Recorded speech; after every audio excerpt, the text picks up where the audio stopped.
Untuk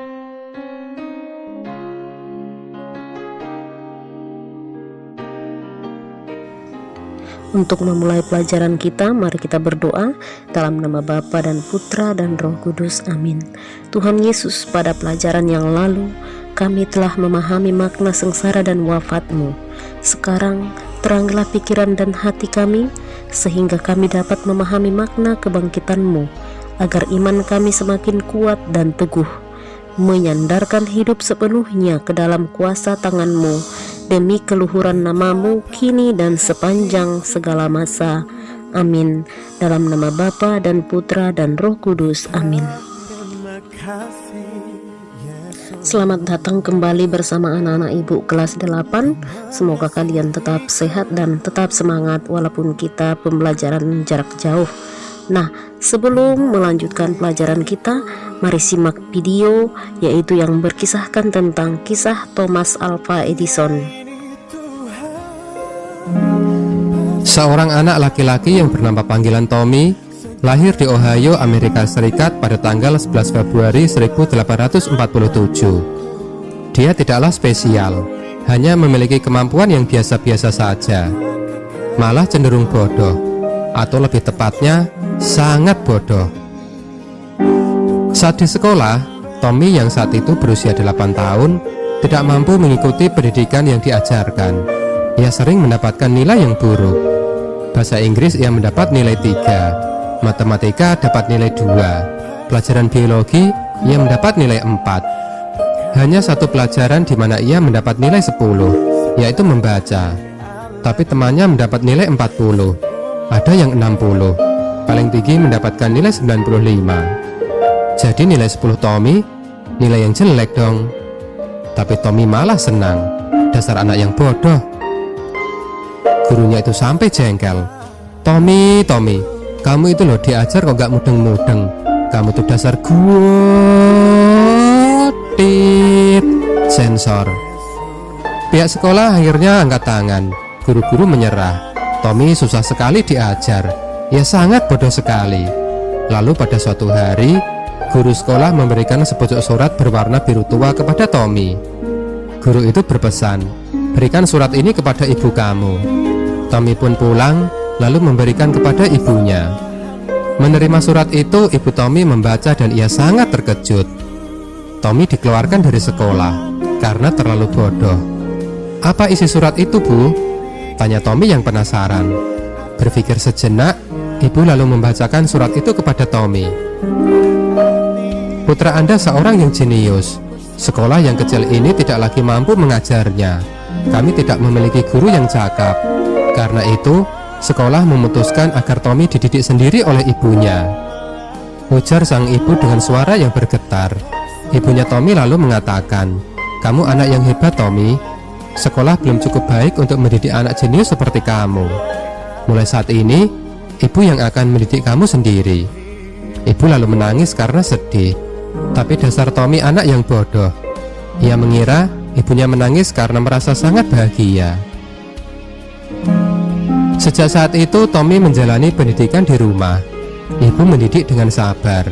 Tommy pun bisa belajar dengan bebas dan leluasa, tanpa harus terkekang dengan aturan-aturan dan target nilai pelajaran yang harus dicapainya. Rupanya dengan cara itu, Tommy justru merasa lebih nyaman. Seiring berjalannya waktu, kemampuannya pun berkembang. Ia juga banyak membaca buku-buku ilmiah dewasa. Ia senang melakukannya, karena hal itu sangat ia minati.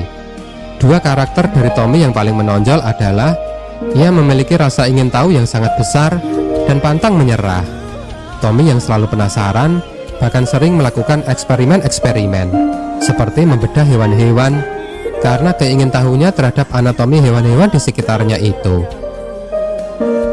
Di usia 12 tahun, Tommy kecil sudah memiliki laboratorium kimia kecil di ruang bawah tanah rumah ayahnya.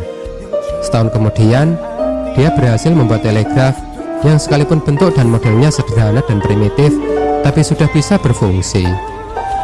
Di usianya yang masih belia, Tommy bahkan sudah bekerja dan mencari uang sendiri dengan berjualan koran di stasiun kereta api selama beberapa tahun. Kemudian Tommy bekerja sebagai operator telegraf, sampai akhirnya ia menjadi kepala mesin telegraf di Amerika. Saat usia Tommy 32 tahun, dunia tidak lagi gelap gulita ketika malam hari, karena ia berhasil menciptakan bohlam lampu pijar yang mengubah wajah dunia untuk selamanya. Ibunya meninggal beberapa tahun kemudian. Pada suatu hari di rumah, Tommy melihat-lihat barang lama keluarganya. Saat kemudian, ia menemukan kertas surat berwarna biru tua terlipat di laci sebuah meja. Ia membuka dan membaca isinya. "Putra Anda sangat bodoh. Kami tidak mengizinkan anak Anda bersekolah lagi." Ternyata, Tommy baru tahu isi asli dari surat yang dulu ia berikan kepada ibunya. Tommy menangis sejadi-jadinya setelah membaca surat itu. Dia kemudian menulis di buku diarinya, "Aku, Thomas Alva Edison, adalah seorang anak yang bodoh, yang karena seorang ibu yang luar biasa, mampu menjadi seorang jenius pada abad kehidupannya." Jika saat ini kita menikmati lampu yang terang, ingatlah bahwa kita berhutang bukan hanya kepada Thomas Alva Edison yang jenius, tapi juga kepada seorang ibu yang mengajar anak yang bodoh dengan cara yang berbeda, telaten, sabar, dan cermat, hingga anaknya itu tidak hanya menjadi pintar, tapi juga menjadi orang yang sangat berguna. Mengajar dengan memperhatikan minat dan bakat anak. Anak-anak ibu sudah selesai mendengarkan kisah Thomas Alva Edison. Sekarang kita mau melihat bukti kisah kebangkitan Yesus. Yang pertama itu bahwa kubur kosong dan terbuka. Kemudian kain kapan tertinggal. Kemudian yang ketiga itu penampakan Yesus. Ya, penampakan Yesus itu pada Maria Magdalena boleh dilihat dalam Injil Matius bab 28 ayat 9 sampai dengan 10. Ya. Kemudian yang terakhir itu berita dari malaikat. Nah, itulah tadi bukti kisah kebangkitan Yesus ya. Sekarang makna kebangkitan Yesus. Yang pertama, tidak terbatas pada ruang dan waktu. Yang kedua, mempengaruhi hati manusia. Yang ketiga, maut telah dipatahkan dengan pengorbanan satu nyawa. Kebangkitan Yesus juga memberi harapan baru bagi umat manusia ya. Nah, bahwa ada harapan yang lebih baik setelah kematian di dunia ini. Nah, sering dikatakan itu bahwa Allah membangkitkan Tuhan akan membangkitkan kita juga oleh kuasanya. Boleh dilihat di dalam 1 Korintus bab 6 ayat 14. Ya nak ya. Demikianlah pertemuan kita untuk materi hari ini. Semoga anak-anak ibu tetap semangat, dan mari kita akhiri dengan doa penutup. Mari kita berdoa dalam nama Bapa dan Putra dan Roh Kudus. Amin.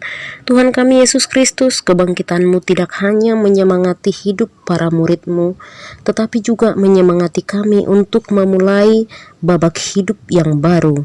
Dengarkan niat kami, dan sudilah Engkau sendiri menjadi saksi kebangkitan kami. Amin. Dalam nama Bapa dan Putra dan Roh Kudus. Amin.